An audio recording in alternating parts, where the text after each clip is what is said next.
Eh bien, la nature, en fait, elle nous montre plein de choses. Et l'une des choses que j'ai trouvée la plus importante, surtout que justement, comme j'avais travaillé dans les mécaniques et matériaux, dans les structures de matériaux, c'est de comprendre que un matériau, il a plusieurs phases. Donc on va avoir la phase solide, on va avoir la phase liquide et on va avoir la phase gazeuse. Et ça, c'est vrai pour tous les matériaux de base. Donc l'eau va avoir ces trois phases-là, le fer va avoir ces trois phases-là. Même si on prend les gaz comme l'hydrogène ou comme l'azote, par exemple, qui sont vraiment des gaz qu'on trouve autour de nous, eh bien, ils vont avoir ces trois phases-là, mais avec des températures différentes, bien sûr. Et là où je veux en venir, c'est qu'en fait, on peut comprendre, et puis je vais essayer d'expliquer ça le plus clairement possible, en fait, c'est que l'être humain, il est aussi dans ces trois phases-là. On va faire l'analogie avec l'eau, tout simplement. On va dire qu'on a la partie glace, en fait, donc solide. Donc la glace solide. Après, on va avoir la partie liquide. On peut même pas, enfin, c'est de l'eau, quoi. Enfin, c'est liquide. Et puis après, la partie gazeuse, la phase gazeuse. Donc on a ces trois phases. Si on regarde du coup, si on fait le parallèle, en fait, l'être humain, on peut considérer qu'il a trois phases aussi. C'est-à-dire qu'il va avoir sa phase physique, une phase qu'on va appeler subtile. Après, il y a plein de noms possibles parce que, en fait, un peu dans toutes les philosophies, on va trouver, dans toutes les pratiques, on va trouver une manière de décrire. Et une phase spirituelle. Et puis là, en fait, sur cet axe, on va voir dans le solide, enfin dans la matière, on va voir la température. D'accord ? Température. Et puis, j'allais dire, dans l'être humain, en fait, dans l'être d'une manière générale, on va avoir la fréquence. Après, la température, c'est une fréquence, puisque plus on monte en température, plus l'excitation moléculaire augmente, donc plus la fréquence, en fait, augmente. Donc ça reste de toute façon une fréquence, la température aussi. Voilà.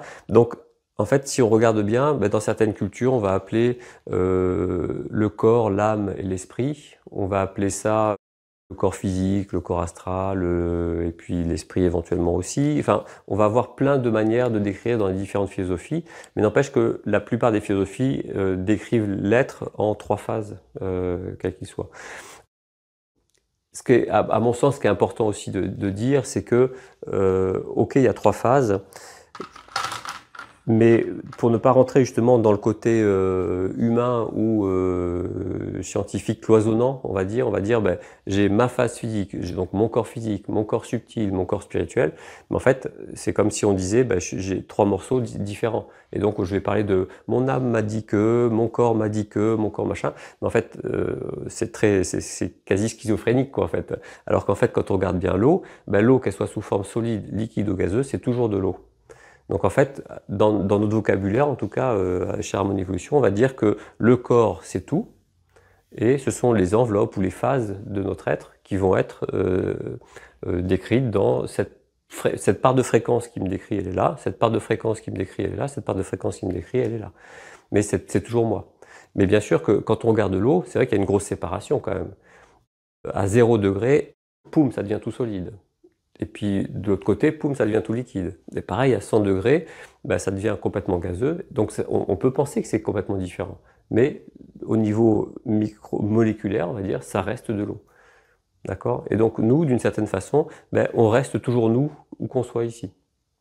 D'accord ? Donc je pense que c'est quelque chose qui est important à bien comprendre parce que le fait de comprendre que c'est toujours nous, ça va nous permettre de comprendre que et ça va rejoindre la physique quantique d'une certaine façon aussi, c'est que on est électromagnétique en fait. On est de l'énergie, comme disait Einstein, la matière c'est une énergie dont la fréquence est tellement basse qu'elle se densifie, d'accord ? Et comme dirait aussi, c'était Tesla qui disait que de toute façon l'univers, et donc tout ce qui compose l'univers, peut être décrit en termes de vibration, d'énergie et de fréquence. Voilà, et ça suffit. Et effectivement, quand on regarde bien, si on regarde notre microstructure, c'est évident que quand on descend au niveau atomique ou même subatomique, on n'est effectivement que du vide et qu'il n'y a pas de matière en tant que telle, mais que c'est vraiment que de l'énergie. Donc il y a des théories, dont la théorie des cordes par exemple, qui décrit que justement ce sont des cordes d'énergie qui, en se rassemblant, vont créer effectivement des structures, et puis après ces structures vont créer potentiellement de la matière.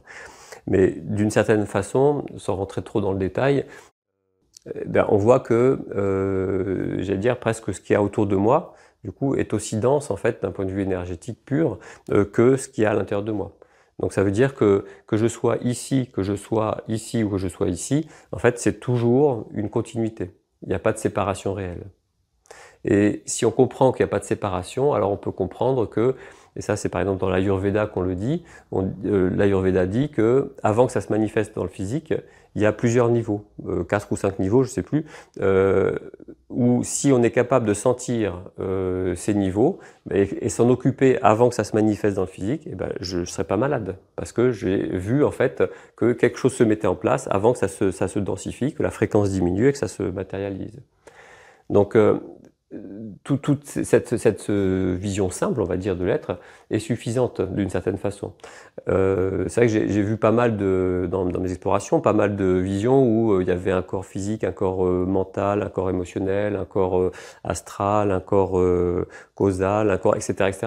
Et puis jusqu'à ce que des gens partent il y a 72 dimensions, il y a machin, enfin, on peut faire ça, mais là on repart en fait dans le travers de notre science actuelle qui est de tout saucissonner et de ne pas voir globalement. Donc si on coupe en fait les choses, au moins qu'on les coupe avec une vision la plus proche de la réalité de ce qui nous entoure en fait. Voilà. Et donc à partir de ce moment-là, vraiment j'ai exploré plein de visions avec vraiment tous ces saucissonnages qui me parlaient à certains moments, puis à un moment, à chaque fois, ouais mais paf, on tombe dans une butée à chaque fois. Parce que pourquoi il n'y aurait que 72 dimensions dans ce cas-là? Puisque potentiellement c'est infini et que l'univers est infini. Donc pourquoi on n'est pas infini nous-mêmes? Et donc voilà, il y avait pas mal d'incohérences à mon sens en tout cas, ou de quête à celui qui aurait la plus grande, si on peut dire, la plus grande dimension, atteindrait la plus grande dimension, alors qu'en fait il n'y a pas besoin de chercher à l'extérieur une dimension, il suffit juste de sentir à l'intérieur qu'en fait c'est 3 phases et que si on dit que telle fréquence c'est une dimension, oui il y a une infinité de fréquences, donc il y a une infinité de dimensions de toute façon. Donc pas la peine d'aller couper un petit morceau, mais juste de voir en fait que tout ça c'est fluide et que entre la phase qui paraît vraiment très concrètement solide et la phase qui paraît très concrètement liquide, il n'y a que un pouillème, il y a peut-être même pas 0,1 degré. Et donc c'est toujours cette fréquence-là, 0,01 degré, c'est très proche, c'est la même chose. Même si dans l'apparence c'est pas la même chose, c'est la même chose. Et donc on peut balayer ces fréquences, on peut travailler dans ces fréquences en fait avec fluidité si justement dans nos croyances tout ne s'arrête pas là. Et c'est beaucoup notre croyance, notre perception de notre corps, parce que notre corps il ne marche que avec 5 sens en fait, et avec cette perception de notre corps qui marche avec 5 sens, on se limite fortement dans notre capacité, puisque si on regarde bien le champ de fréquence de la vision, le champ de fréquence de l'audition, le champ de fréquence de notre toucher aussi, parce qu'il y a un champ de fréquence aussi de est-ce que j'arrive à sentir là comme ça, et puis quand ça augmente en fréquence, est-ce que j'arrive à sentir, j'ai aussi un champ de fréquence, une gamme de fréquences de perception. Et en fait quand on regarde bien les gammes de fréquences de perception et l'amplitude de ce qu'on peut percevoir, en fait, on couvre mais très très peu du champ de toutes les fréquences en fait. Et cette couverture-là, on peut commencer à la sentir à partir du moment où justement on arrête de penser, puisque du coup la pensée est alimentée par les 5 sens, et donc si j'arrête de m'alimenter par les 5 sens, c'est pas que j'arrête, c'est que j'autorise à ce qu'il y ait autre chose qui m'alimente, je peux percevoir beaucoup de choses. Et je peux étendre mon champ de fréquence, mon champ de perception.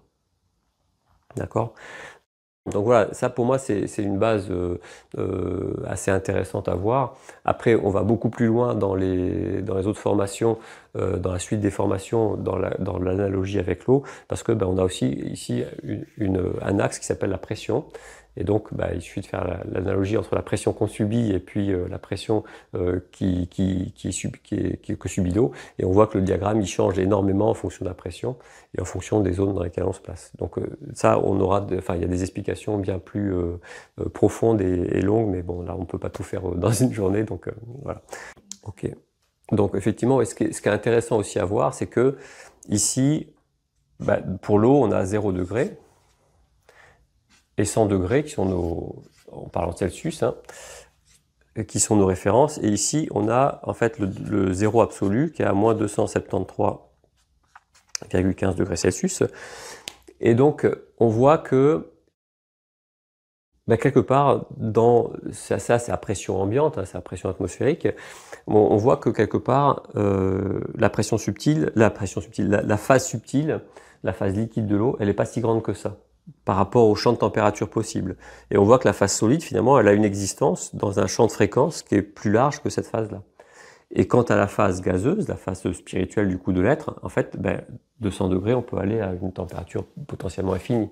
Donc c'est aussi dans l'analogie qu'on peut faire avec l'humain, c'est que aujourd'hui l'humain, il s'attache, la part dense de son être, en fait, c'est toute cette partie-là, parce que le liquide, c'est dense aussi, même si c'est pas palpable, si c'est pas contenu par lui, s'il se contient pas par lui-même, on va dire, ça reste quand même une phase dense. Et donc cette phase-là, toute cette partie-là dense en fait de l'être humain, c'est comme je disais, c'est le corps, âme, esprit. Mais en fait, si on s'arrête là, corps, âme, en fait, on ne s'occupe que d'une partie extrêmement réduite en fait du champ de fréquence d'existence en fait de l'être humain, parce que cette partie-là, elle est potentiellement infinie. Donc on part et le physique, il est très important aussi, parce que dans ce physique-là, on a effectivement cette part-là qui est même plus importante presque que la part subtile. Donc c'est une observation. Voilà. Je dis pas que c'est une vérité absolue, je dis pas ça. De toute façon, tout ce qu'on dit ici, il n'y a pas de vérité absolue, il n'y a que la sensation, une proposition, on va dire. Et puis après, on rentre dans cette proposition, puis après on explore cette proposition.